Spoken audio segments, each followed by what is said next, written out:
80s and early 90s. And then I moved away, I think, for 12 years to San Antonio. And during that interim, I traveled a lot. I traveled all the time. And I didn't do a lot of scholarly writing. Plus, we had more or less lost Dr. Ivan Van Sertima. And Ivan had begun to deteriorate physically. Do you know Ivan Van Sertima? Yeah. Ivan is the author of a seminal work called They Came Before Columbus. And he's the editor of a publication called the Journal of African Civilizations. And that journal actually became a publishing house. And so they did books that are hard to get in some cases. Now, I hope you have books like The Golden Age of the Moor, the African presence in early Europe, African presence in early America, great African thinker, Sheikh Anta Diop, and I worked in all of those books. I think there were 12 or 14 anthologies, and except for the first one, which was just before my time, Blacks in Science, I worked with Dr. Van Sertima in all of those publications. And so I got used to writing on a regular basis, and I got used to writing in a kind of a scholarly vein. And then I went through a phase where I just traveled all the time. I think 3 or 4 years ago, I set my record. In one calendar year, I think I visited 28 countries in 12 months. Okay. And so now it's refreshing. It's nice to actually be able to see my books coming back out again. And these are 2 books that I'm really, really proud of. So I'm going to show you the pictures from the books, most of them anyway, and most of these, at least a lot of them, especially in Asia, are originals.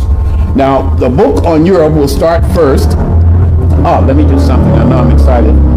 But I'm 58 years old. Is there anybody older than me here today? I have your permission to begin.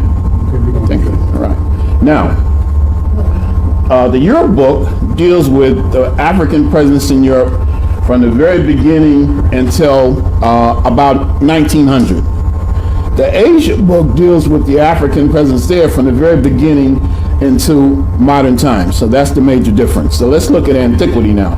Now this image right here is an image of, you could say, I think what the first people who walked out of Africa into Europe looked like. And this is a statue about 4 inches high of what's called the Venus of Willendorf. This is a statuette found in, I think, either 1904 or 1908 in Austria. And a lot of us take note of the hair. And this sister looks like the people that we call the Khoi or Hottentots in Southern Africa. So throughout early Europe, say from about 27,000 years ago until maybe 5,000 years ago, you have these small statuettes of clearly black women.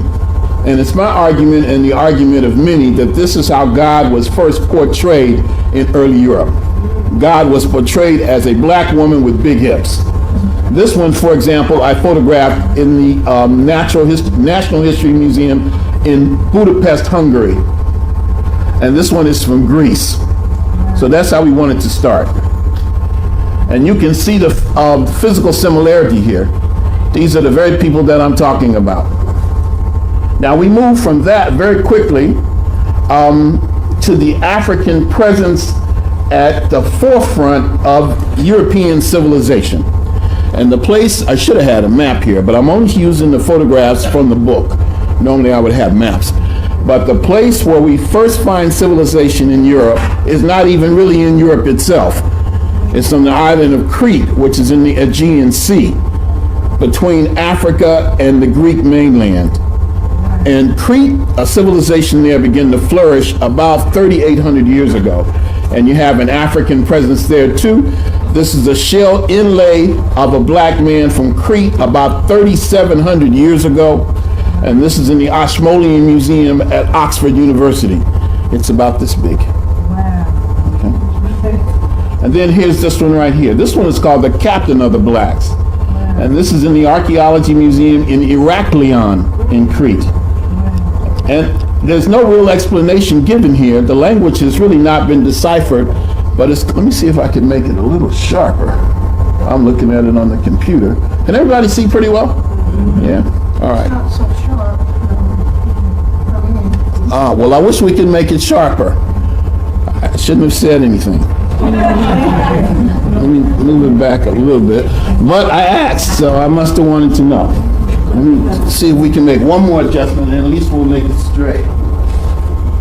If Africans could build the pyramids, I could take my time and do this right. No, we're not a people that's used to doing shoddy things. Okay. Depends what he did.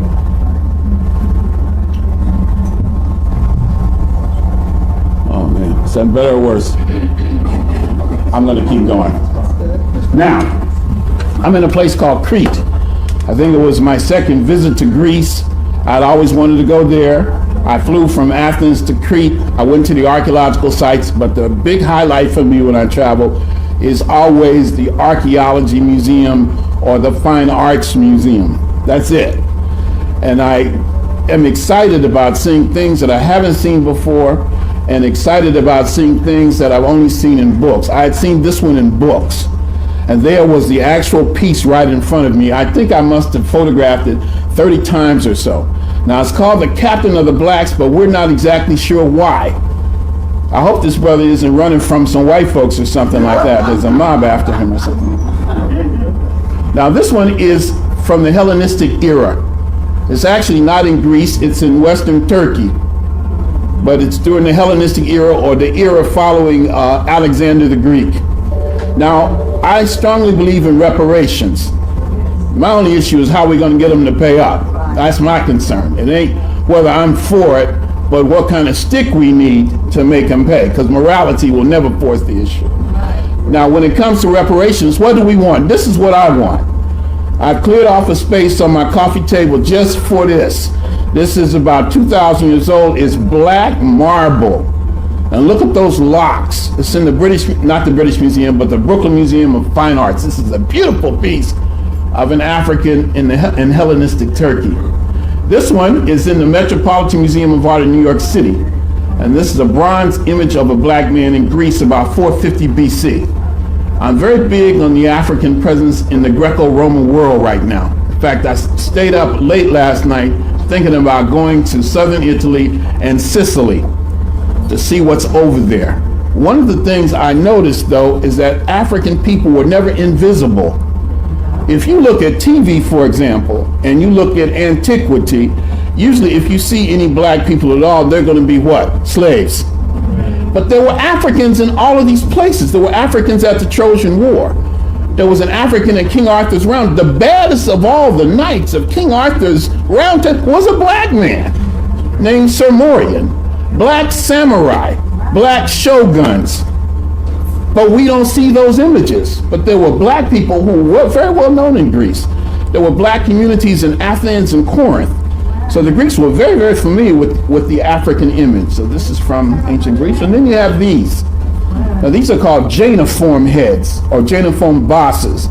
And they all come from Athens, and they're also about 450 BC. And I've seen about 20 of these. And usually you have the face of a black man with nappy blonde hair.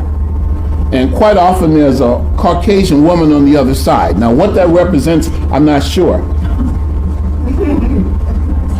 These are from all over Europe. Now here's one, this is in New York, just the brother.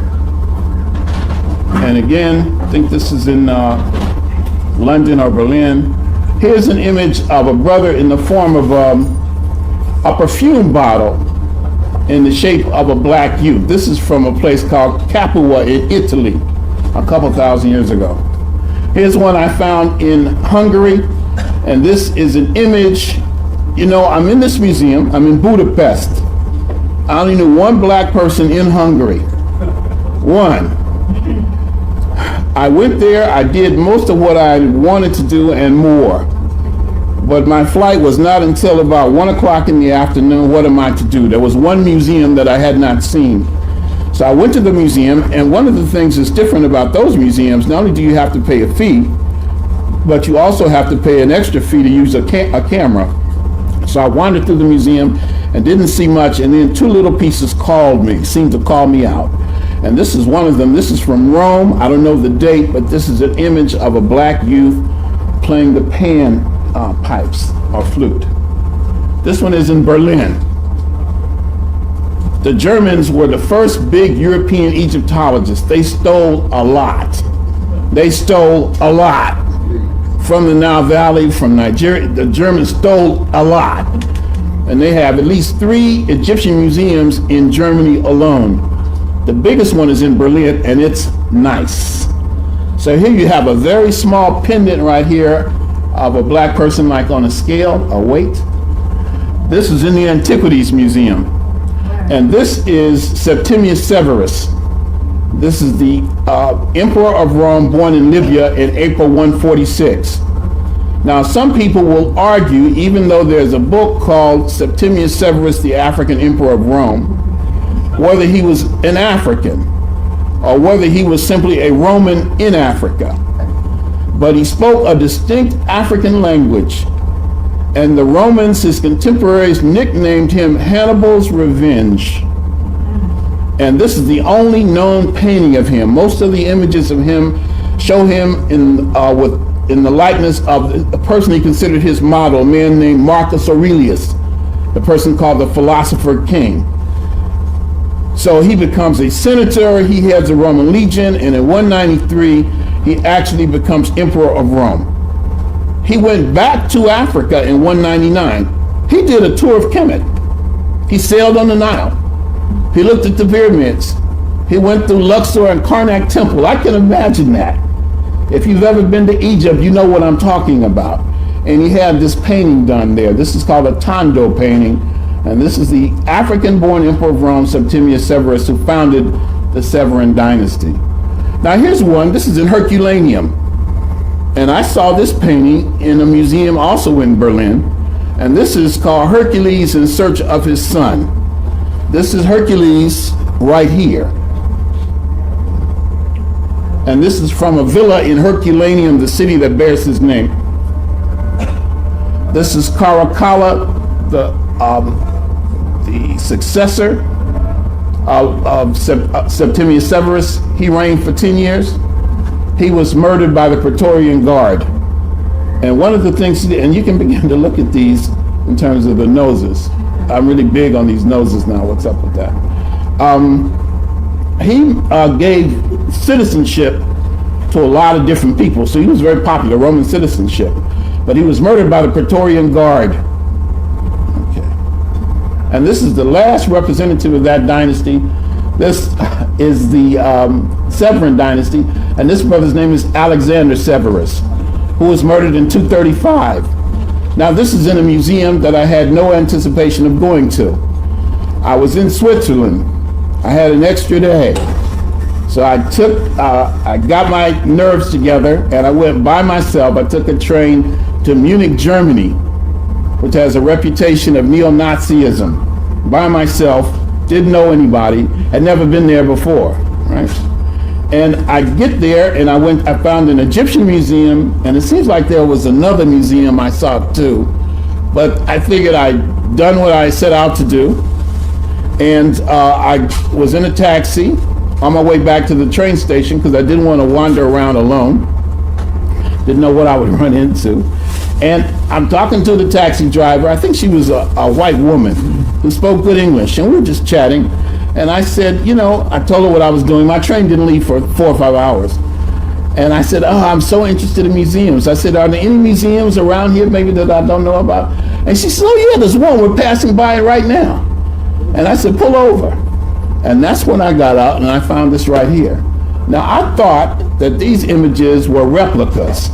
You go some places and you have museums where they're not the real thing, they're hollow, like some sort of plastic. And I thought that's what these were for a while. And I went up and walked to one, and I knocked on it like that. Those museum officials went ballistic. They said, what are you doing? And I said, it's not real. They said, of course it's real. I thought they were going to escort me out of there. But I got these. Isn't that nice? I love that. Now, this is an African pope. This is not Saint Victor the First. His name is Saint Miltiades. It's at least 3 African popes. We talk about them in the book. This is an African sculptor at Rome, a man named Memnon, a sculptor. And then, of course, there's a nice chapter on the Black Madonnas of Europe. which are absolutely fascinating to me. And this was the first one in Europe I saw. This one is in Moscow, in the Kremlin, in the Soviet Union. And this one is the Black Madonna of Paris. This one is Our Lady of the Pillar, Notre Dame de Pillar in Chartres. Now the question is, why are they black? Why would they be painted black, even though the features are largely European, you would probably argue, in places where very few black people live? And so people have said that it's really not ethnic, it's symbolic. But what would it symbolize? There's another school of thought that they actually represent, they're nothing but depictions of Aset and Heru. But they are not the originals. These are so important that they were actually, in some cases, carried before armies in battle. They are miracle workers. And so they were damaged over time, so these are not the originals, but they're absolutely fascinating to me.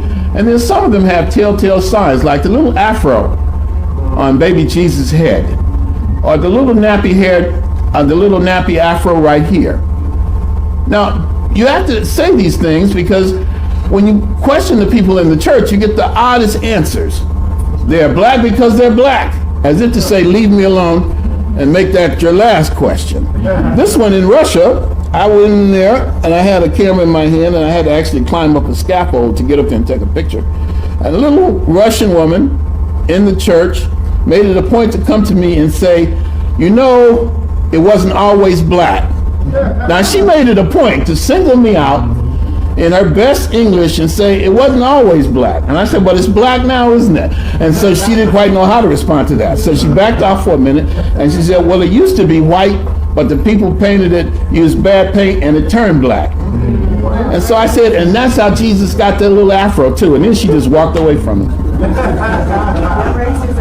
I love this one right here. This is beautiful. This is about 500 years old at the Church of Our Lady of the Good Deliverance. And she's got the national colors of France. This is the Black Virgin of Paris. She's got red, white, and blue. And she's got that flower, what is it, the fleur de lis? That the New Orleans Saints football team has. And the scepter of France. This is the national figure in Paris. All right. This one is in Spain, Montserrat. All right. This is my favorite. I took this picture. This is an original. This is the Swarthy Madonna, Our Lady of the Hermits, Our Lady of the Dark Wood. And this is in Eisendeln, Switzerland. Now here in this case, I took as many pictures as I wanted to, even though a sign says strictly forbidden, but nobody stopped me. Look at this magnificent picture. Pitch black. And look how muscular little Jesus is there. I'd hate for him to hit me. This is the least Africoid looking one. This is the one, in my opinion, this is the one in Poland. But they call it the Black Madonna.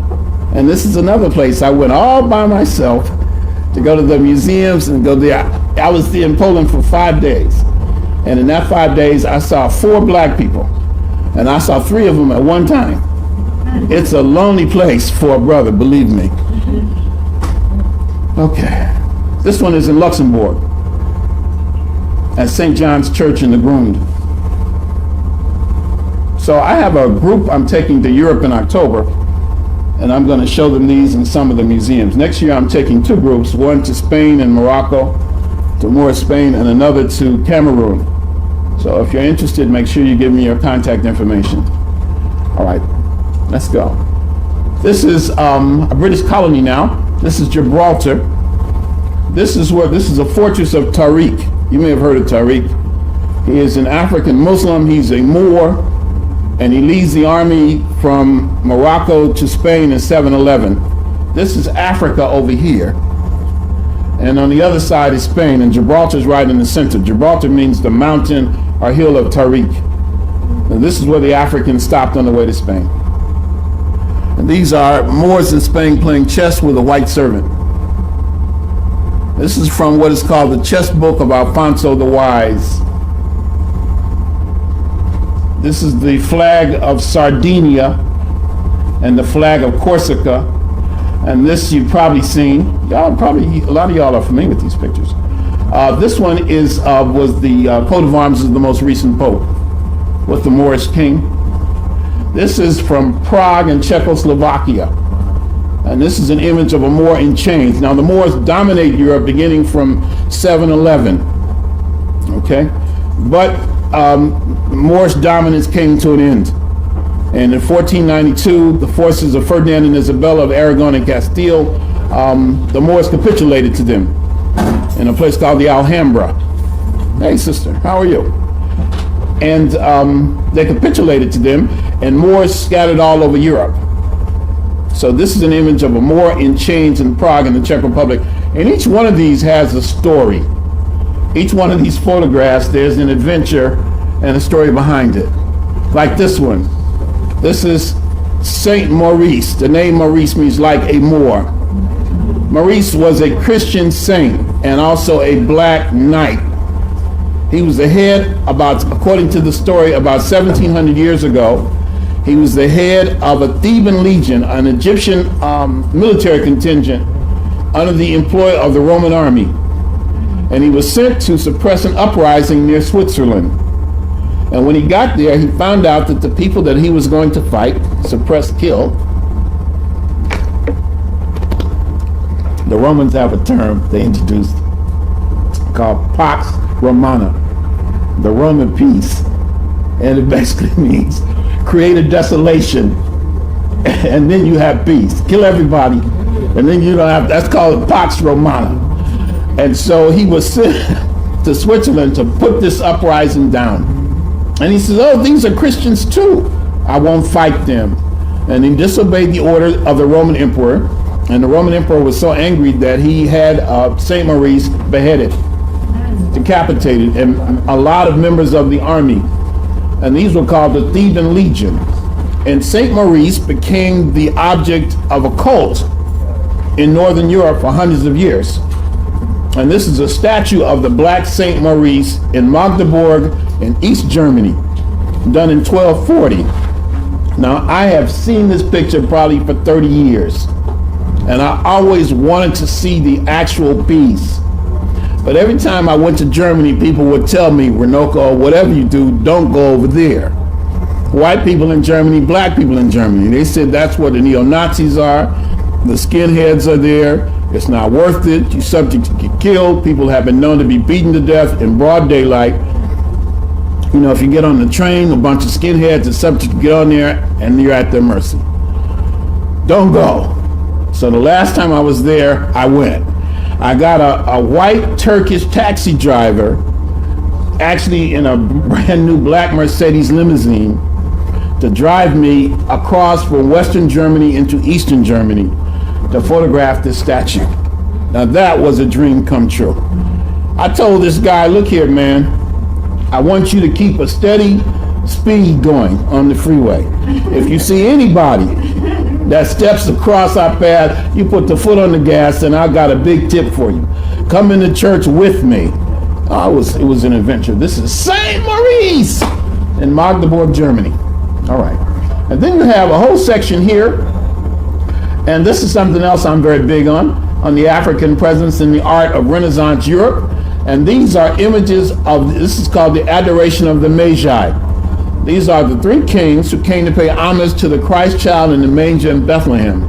And in the European Renaissance, it was common to portray the youngest of the three kings as an African, as an Ethiopian, and also the one farthest away from the Christ child. And so in the book on Europe, we use 4 originals. This one is in the Prado in Madrid, and so is this one. Now this is another strange museum, the Prado, which could be called the National Museum of Spain.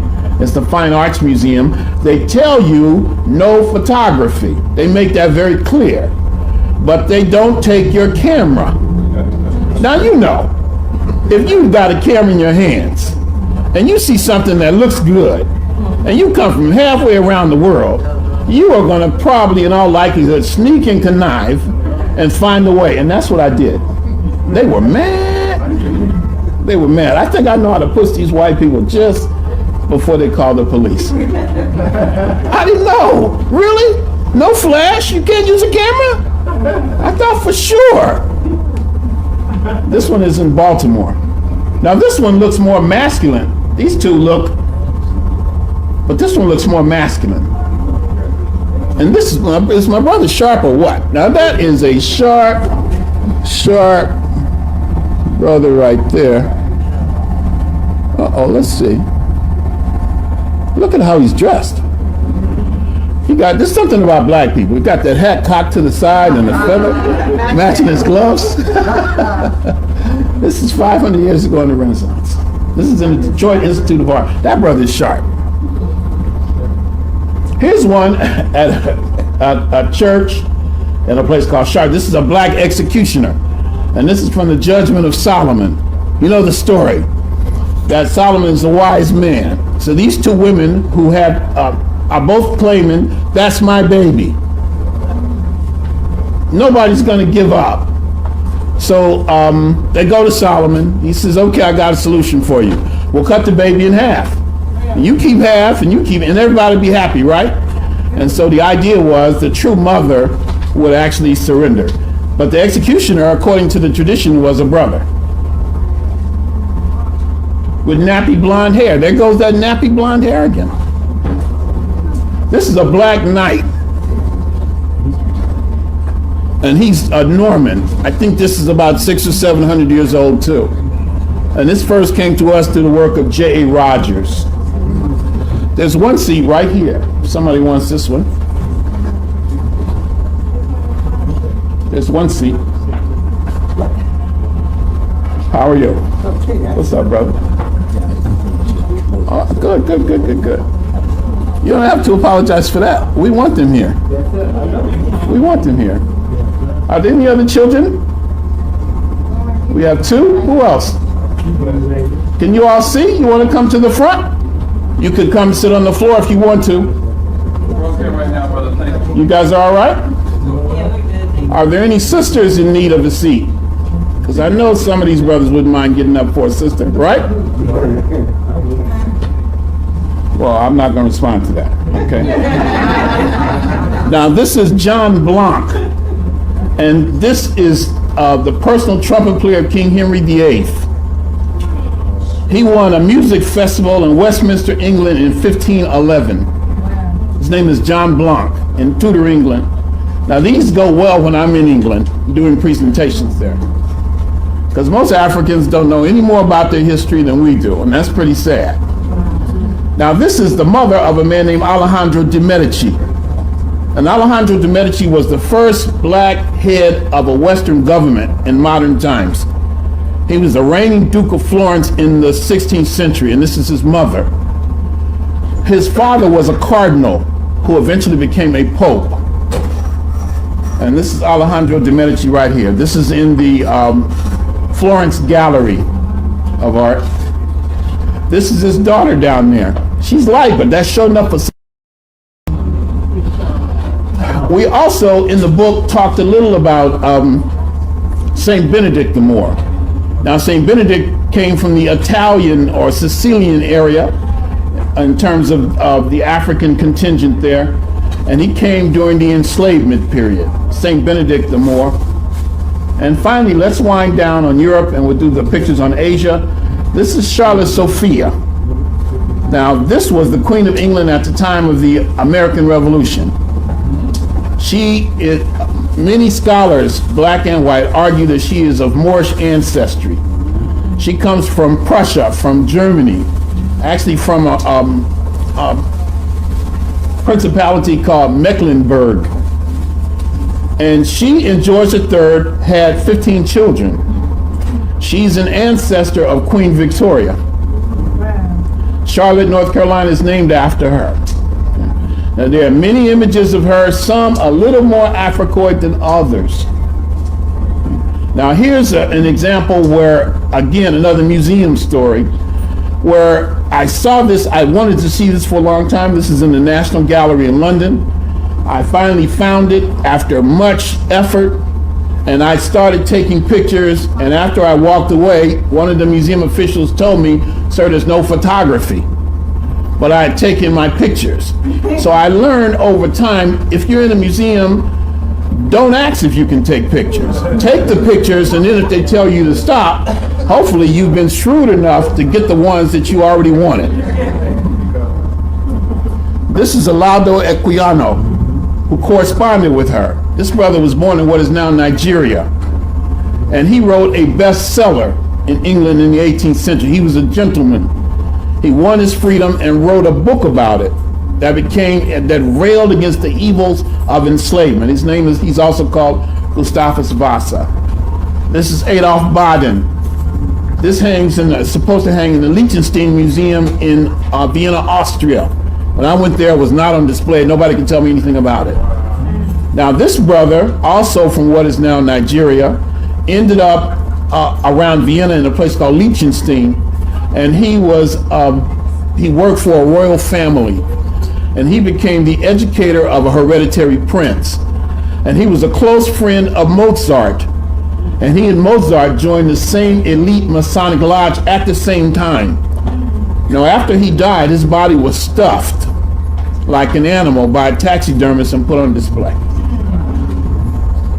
This is the Chevalier de Saint George, also known as Joseph Boulogne, who is the son of an African woman, supposedly the most beautiful woman on the island of Guadeloupe in the Caribbean, and a French nobleman.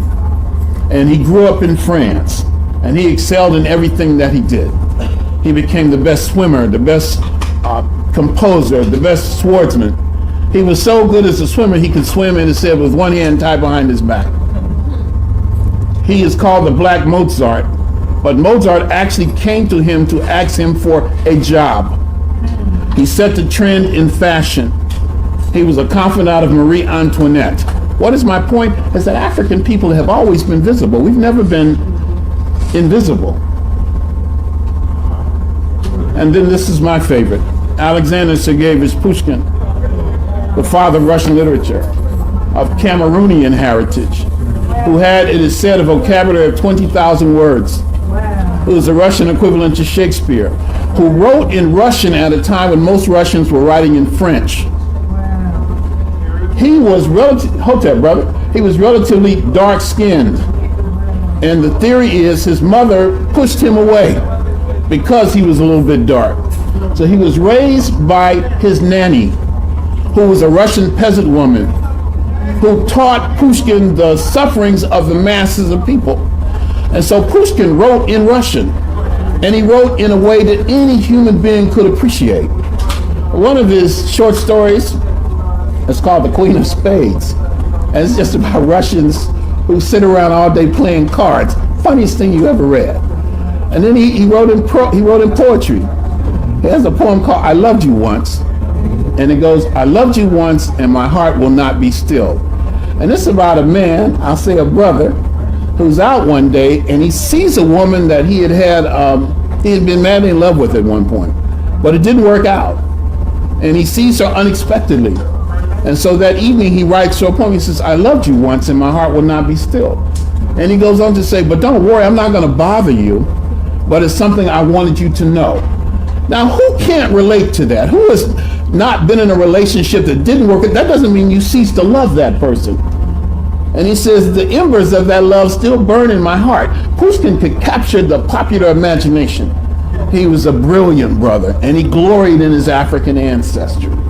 So we write about Pushkin in the book. A statue of Pushkin I saw in Moscow in '99. Pushkin's library kept just the way it was the day he died. His favorite possession, an inkwell in the form of an African. And here I am in Russia in 1999, about to give a presentation at the University of Moscow behind the bust of Pushkin. And this is Alexander Dumas, whose grandmother was Haitian. And this is the brother who saw himself as a brother. He identified himself as a Negro. He was nicknamed the Mulatto. He wrote the Three Musketeers, The Count of Monte Cristo, The Man in the Iron Mask. He's the person that said one for all and all for one. He said, your work may be finished, but your education is never completed. And the expression I use as often as possible, he said, a man's mind is elevated to the status of the women with whom he associates. I love that, don't you? You want me to say it again? I was going to say it. I just need a little amen from the choir. A man's mind is elevated to the status of the women with whom he associates. He used to have a lot of fun. You know, he was proud of his African heritage. One of his daughters got married, and it said he invited all the Negroes in Paris to come to the wedding. And the bridegroom's family was pretty alarmed at all these Negroes. And they came to the man and says, "What's going on here?" And he says, "These are all members of my family. You'll have to get used to it." And that's the way Dumas was. Now, he was a great storyteller. Here's the last one. Two last stories. After he spent all his money having a good time, towards the end of his life, he got broke. So he became a gourmet chef, and he wrote a famous cookbook, which he said was the best of all his books. And then as he lay dying, and I love this story, according to his biographers, as he lay dying, he says, "I see death coming towards me, but I am not worried. I will tell her a story, and she will be kind to me." Now, is that style or what? That's Dumas. I love it. Here's a man who loves his work. And these are the scholars that we pay homage to, especially in the book. This is the great Joel Augustus Rogers from Jamaica, who wrote Sex and Race, Nature Knows No Color Line, World's Great Men of Color, 100 Amazing Facts About the Negro. I saw it over there somewhere. You know, so all of these stories, all of these books by Rogers. Joel Augustus Rogers from Negro, I'm sorry, sister, I didn't hear you. From Negro, Jamaica. I think born in 1883 or 87, and maybe 1880. He knew Marcus Garvey, and just a remarkable brother. This photograph was taken in 1930. And this is Edward Scobie, another one of our great scholars from Dominica, and he's the author of a book, Global African Presence, and another book called Black Britannia. Great man who also did some serious work on the Haitian Revolution. I knew him. I actually edited some of his work. And here I am with Ivan Van Sertima himself, who we go back, I bet that's the one I was in the audience that night, or that day. This had to be at least 30 years ago. And this is at Compton College back in the day. And Ivan has that horrible looking necktie on. I saw him wear that many times. And I had a clip-on tie. And I think that's probably the last one I had. But the book, Black Star Over Europe, that's what we do. We look at the totality, we try to, of the African presence in Europe from ancient to modern times, all right? So, shall we take a break or shall we go right into the Asia section? Go right to the Asia section. Okay. Let's go. All right, here we go. I don't think I'm going to use quite as many photographs this time, but I'll show you some from the book. So take a swig of water. Who can tell me where he's from? China. From the Shang Dynasty in China. Now, when I went to China, I was told there were no black people there.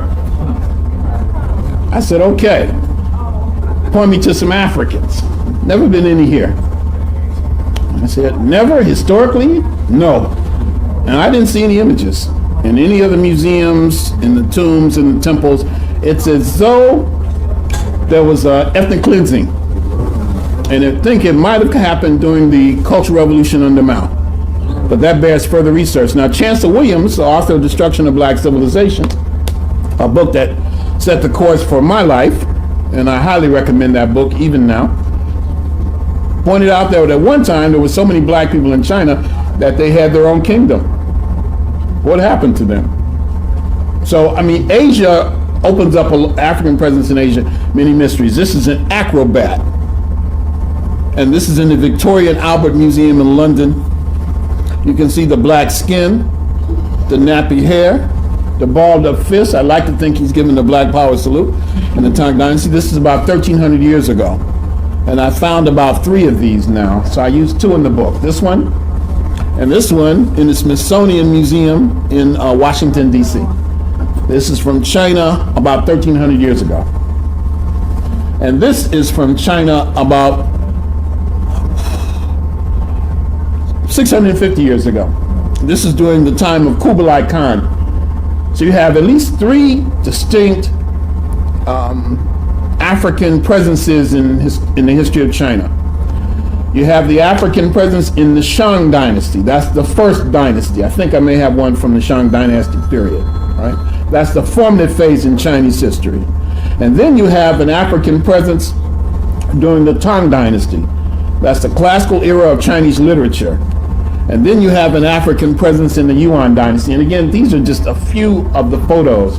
You can purchase the DVDs or get the books, but I'm showing you a few. This one takes us to Cambodia. And this is from Angkor. Angkor is the great classical civilization of Cambodia. You could say all of Southeast Asia. And this figure is called an Apsara. Look at the hair, look at the bronze skin. This is in Southeast Asia. And this was used on the cover of my first book in French. I have two books in French right now, one on Asia and one is a series of travel essays. But this was my first book on the African presence in Asia in French, which is out of print now. But this is what we used on the cover. And we also use this in the current Asia book that's available today. This is a likeness of a king named Jayavarman VII, who was like Ramses the Great of Kemet. He reigned for something like 60 years. He is a magnificent builder. And this is the entrance to a place called Angkor Thom, the city of Angkor Thom. This is inside Angkor Thom. All from Cambodia. This one is in Vietnam. And the classical civilization in Vietnam is called the Cham civilization. Also in Vietnam. Now, most of these have been destroyed. There's about 15 or 20 of these statues. I think I've seen all but one scattered in around 5 museums around the world. I've really been blessed to go and see these, in addition to seeing them in Vietnam itself. But during what we call the Vietnamese War, Richard Nixon ordered the bombing of certain areas where these temples were located. And it did untold damage. That's something I'd really like to see done. I'd like to see somebody do a book on what happens to artifacts during times of war. I've never seen a study quite like that before. Okay. And this is from Vietnam. Look at these big lips, the big mustaches. The nose is damaged. This one is intact. This one is in Paris. From Thailand, from another period in Thailand. Now we go to Western Asia. Now this one is in the Louvre in Paris. And this is 3,800 years old. This is from Iran. Now there's nothing on the caption that says black. There's nothing on the caption that says African. But from the moment I saw this, I knew those were black people. I don't know if it's the shape of the head or the shoulders or what. You know. Am I wrong? Does that look like some brothers and sisters to you, some black people? You feel it too? That head. These are people from Judea. This is the first known depiction that I'm aware of in history of the people that we would call Jews. This is 700 BC. This is downstairs in the basement of the British Museum in London. And there's about 8 of these. And this is one of them. Another one. This one is from Iran. Here's a statue that I'm fond of. There's about 6 of these, maybe in existence. I've seen about 4 or 5. I mean, I live for this kind of stuff. It's very fulfilling. And then to come and show them here. This is an Ethiopian soldier fighting the Greeks in the Persian army about 500 BC. This one is from Afghanistan. This is Antar the Lion. This is the father of chivalry, a dashing knight and poet. And the stories that we associate with chivalry didn't come from Richard the Lionheart or King Arthur. They actually derived from this man, whose mother was Ethiopian and his father was an Arab, who led troops into battle, but wrote love poems. It was a champion of women, a champion of the weak and the oppressed. And this I photographed in Damascus, Syria, in the Medina. I wonder if it's even there now. the tomb of Bilal, the great African Muslim in Syria. In Syria. A mosque of Bilal. I saw a YouTube video with this being blown up about 3 weeks ago. Bilal was one of the greatest of the African Muslims.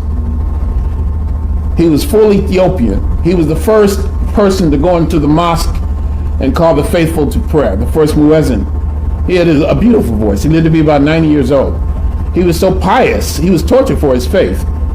And he's referred to as a third of the faith of Islam. He's revered in Islam. This is one I found in Turkey, a black nomad in the Topkapi harem in Turkey. A brother who I'd been saying all the time was actually Mongolian, but as I did study for the book, turns out this is from 12th century Persia. And this, I also talk about black people in Asia today. This is one of my favorite pictures of me.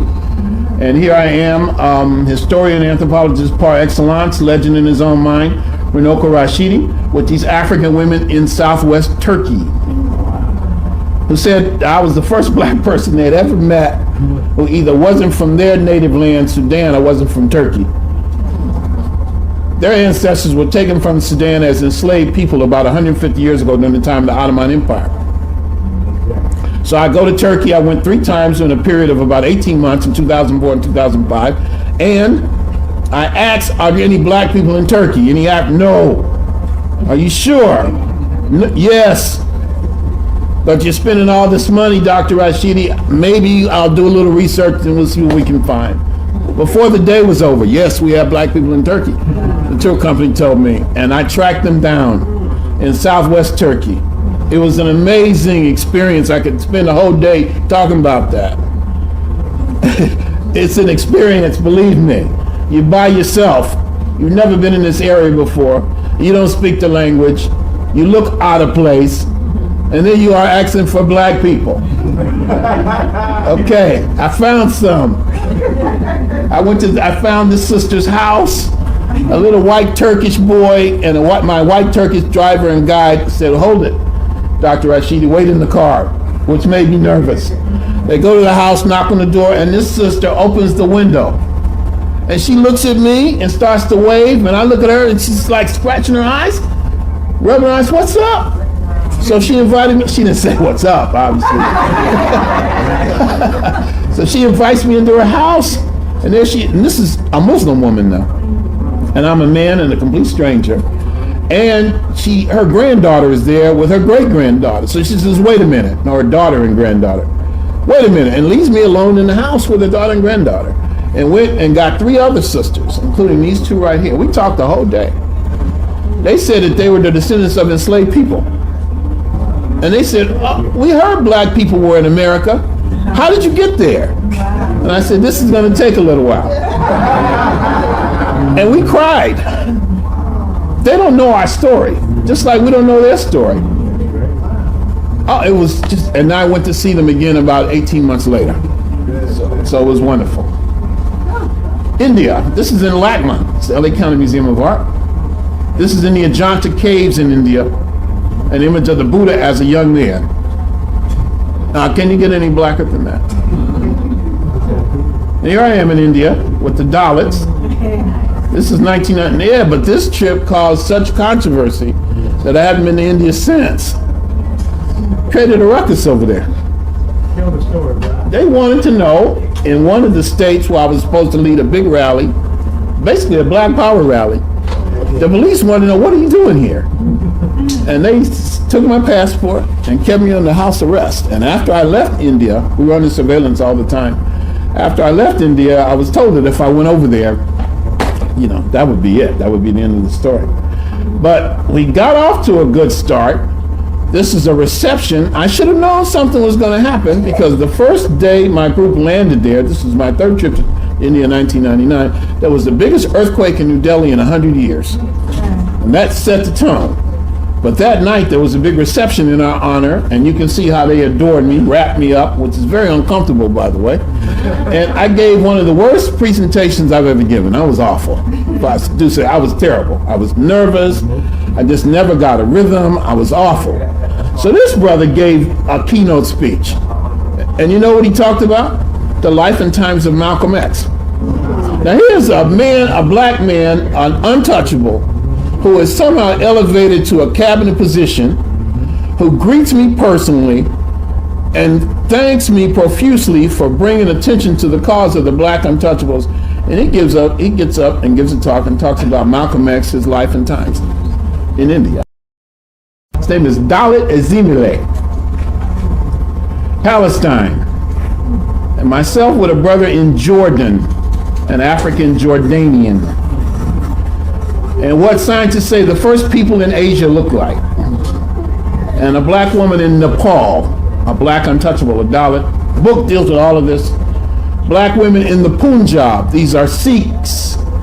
Well, I stay now in Canada, in Ontario, actually in Brampton, a lot of Sikhs, but I've never seen any black ones. These are the people called the Adivasis of India, from the Philippines, Indonesia, and that's where we began.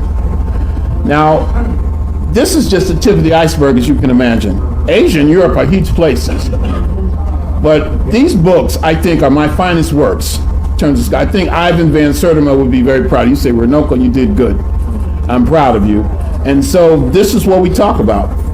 Now, what I see myself doing in the very near future, I have 3 other books coming out, hopefully within the next 3 months. But I'm also working on 4 other books, and I just want to share the titles, and I'm going to be quiet, and we can maybe have a question and answer period, and I can sign some books if you're interested. I'm working on 4 new books, in addition to the 3 books at the publishers right now. One is called World's 50 Greatest Africans. Now, how do you narrow it down to 50 people from 3.5 million years, all over the earth, male and female? That's what I'm going to do, all right? The other one, Great Black Women. I cannot say enough good things about black women. I'm going to talk about the black woman as goddess, as heroine, as freedom fighter, the black woman in mythology, the black women who founded dynasties in the Valley of the Nile. I'm going to do that. The other one will be the African presence in major world museums. You notice I talked about museums a lot. So I want to talk about and show pictures of the African artifacts in the Louvre, in the British Museum, in the Egyptian Museum in Berlin, et cetera, et cetera. And the other one, which I hope to really get a good jump on this summer, is the Global African Presence for Children, or the Global African Presence for Beginners.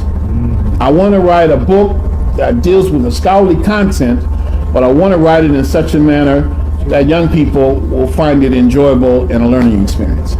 So that's what Runoko is doing.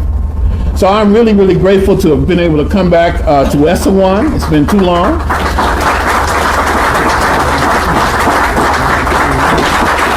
Thank you. I hope that you will purchase a book, not only for me, that I'll be happy to autograph, but to support this institution.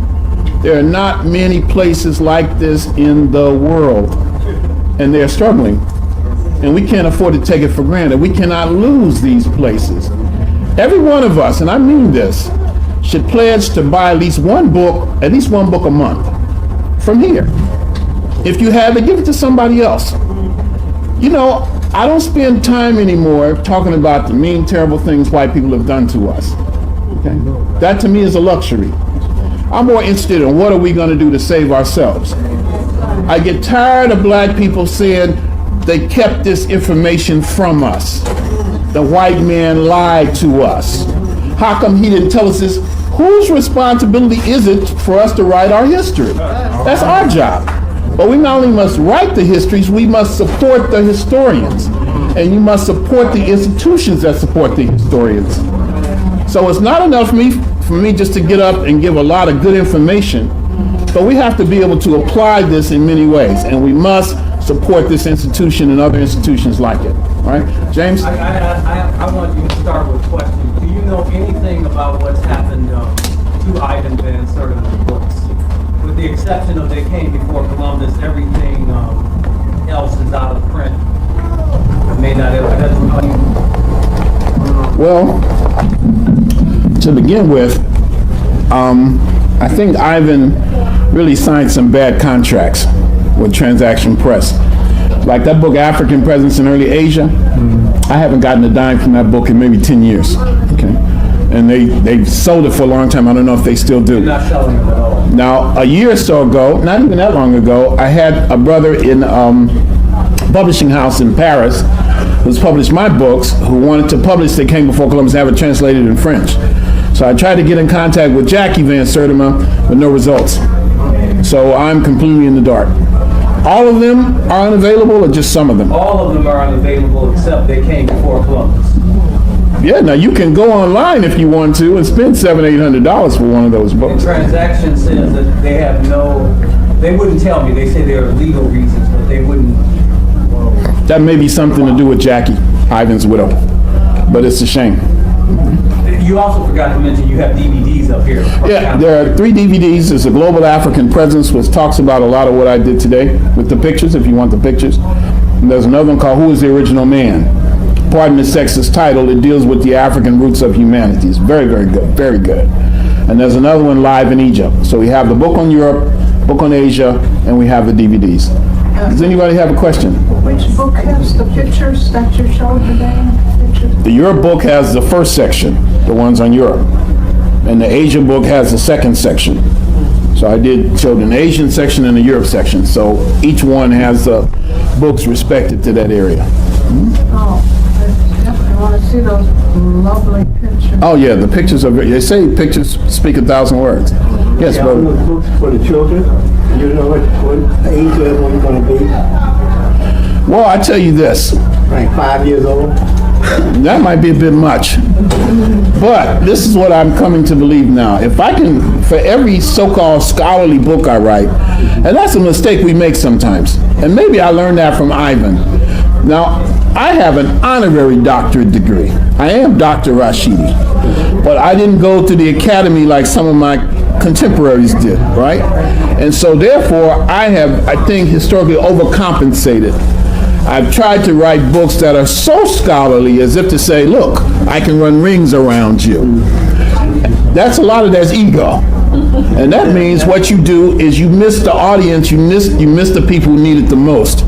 So from here on, I pledge any so-called scholarly book that I write, I'll write a children's book to go along with that. But 5 years old, that we'll see. I'll tell you something else I want to do now. I want y'all to hear this because maybe you'll pick it up.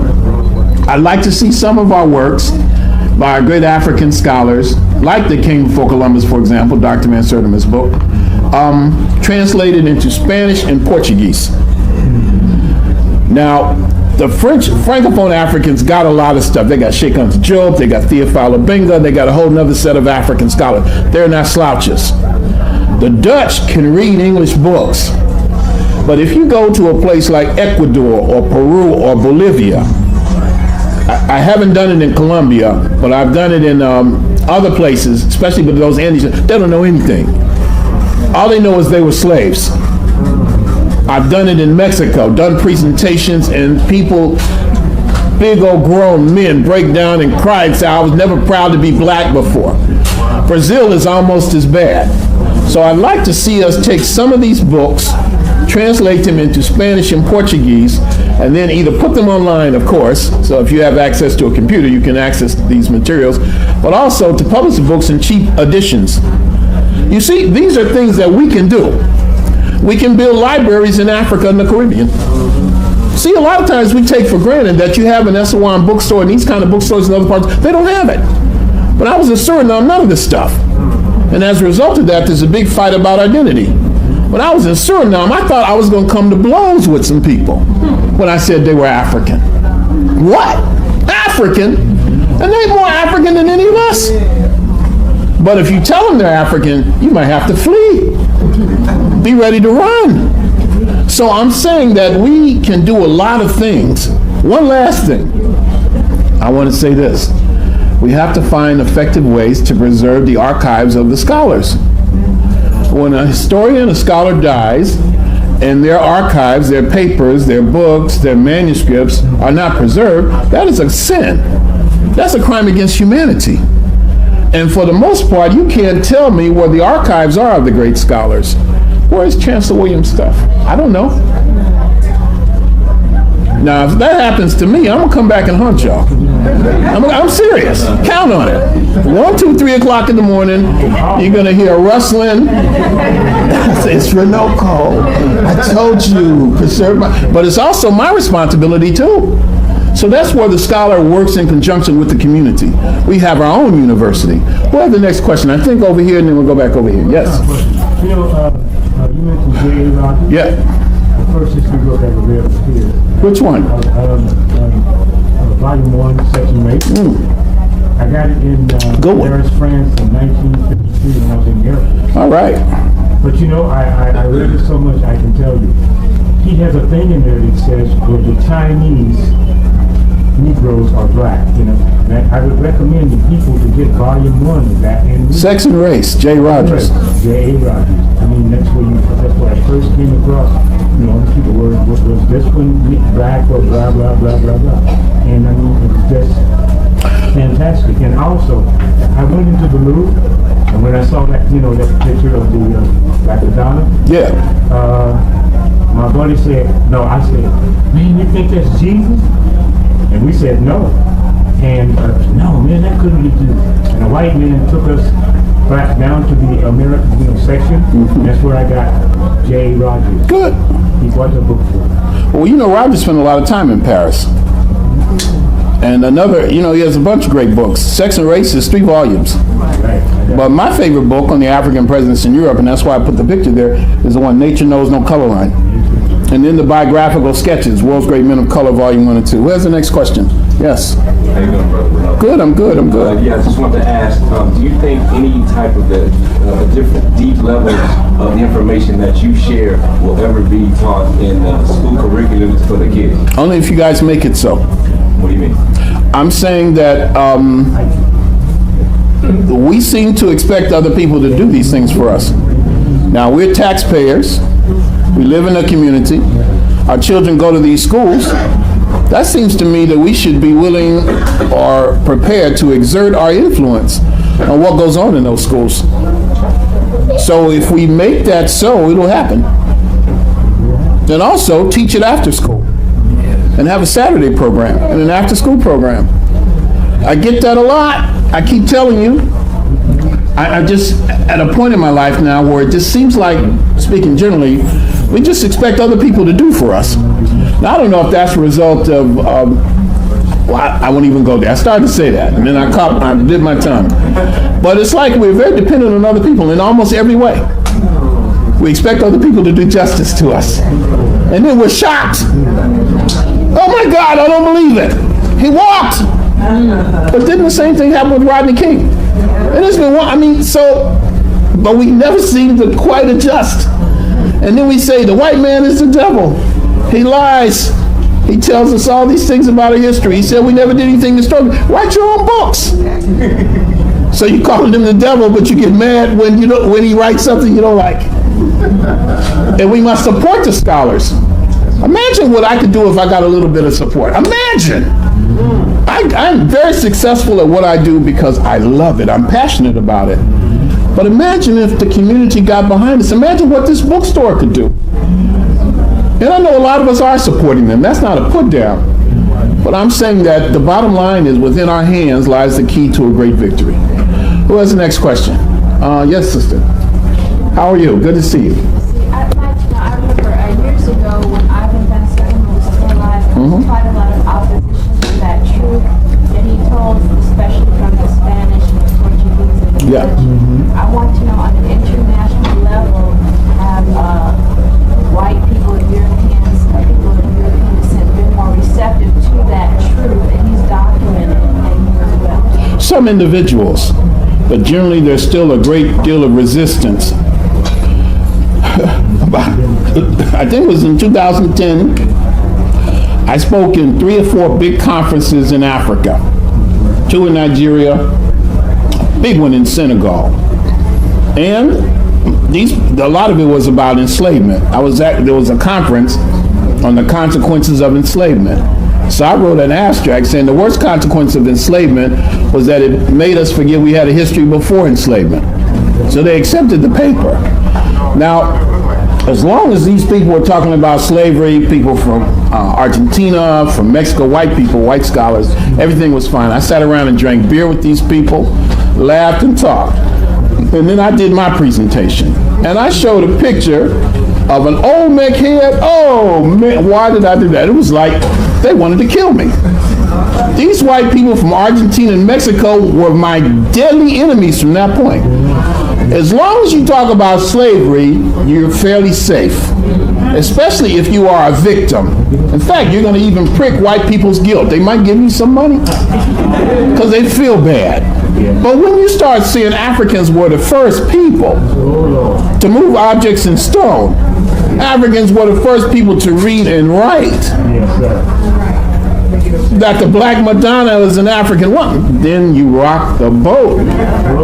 And so, yeah, the boat is still rocking, sis. That's the Catholic, Catholicism and the white images of the Okay, you're welcome. Anybody else? Here and then in the back. You're next, yes. Like you said, well, I want to ask you, you said that you had difficulty even now trying to find out about the African presence in China. Yeah. Yeah, because I was at the library earlier before I came here. I was on YouTube, and I was looking at different videos. I noticed there was a link about the James, did you need to interrupt? Do you have any more of the Asia book? I'd have to run home and get them. I can't believe all those books are gone. That's one, yeah. Wow.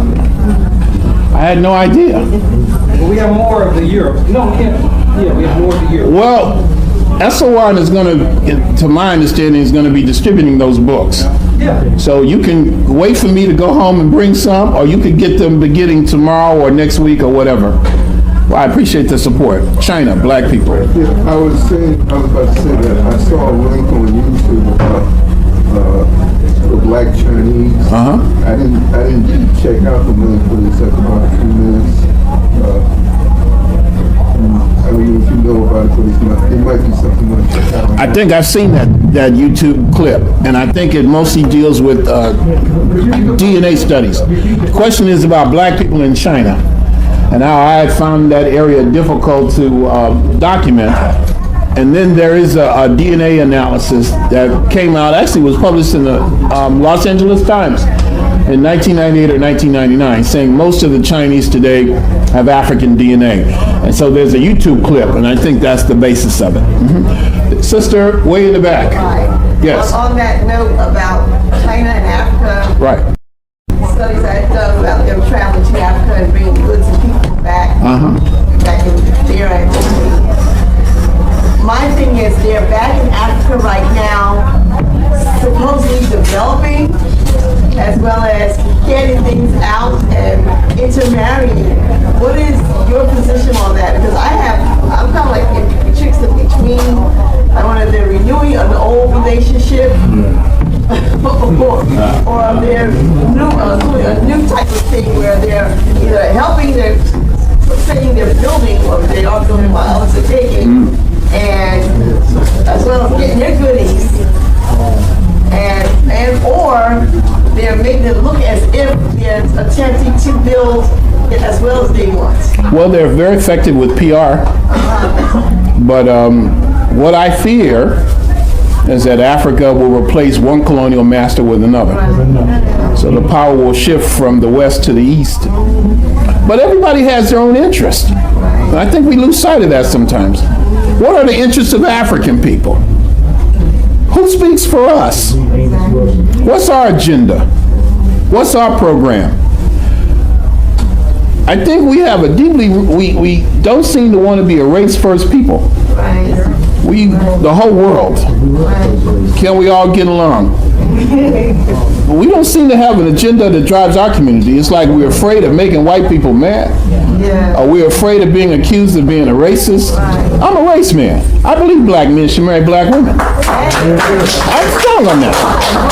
I think we need to spend money in our community. Exactly. On that note, Tip the black waiter more money. right. On that But note, when you say that, people tell you you're racist. Yes, sister. on that note, I said, I put out, because you're also a Facebook friend of mine, brother. Good. I put out on Facebook for us to start going into our communities and Yeah. buying because of the decision on the Trayvon Martin murder case and how Right. that so-called white boy, whatever he is, got off. To start buying again, boycotting the bigger stores, particularly the chains. Walmart is having problems right now. The employees are going out on strike or have gone out on strike. All the fast food chains. The employees are going out on strike and start boycotting these people, start buying from black restaurants, buy from stores like this. I'm asking people to join me and others in a worldwide boycott of people and their so-called goods. See, this sister thinks big. Worldwide. Yes, my sister. Where's the next question? Way in the back, yes. You've done work, and thank you so much, on the indigenous blacks of the Andaman Islands in Yeah. southern South India. Yeah. Do you know anything about their ties to the roots of Sanskrit, the oldest and ancient? No. Why would you ask that question? Because I'm a yoga instructor. I like yoga. I don't think that they would have any ties, but I would certainly, and you probably know about this, I would think that the blacks in the mainland, like the Dravidians and others, would have ties.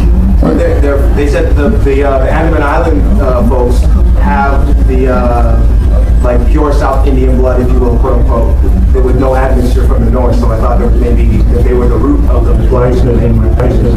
Well, I'd have to think about that, but offhand, I would probably dismiss it, saying that they've been there for so long that there's very little connection.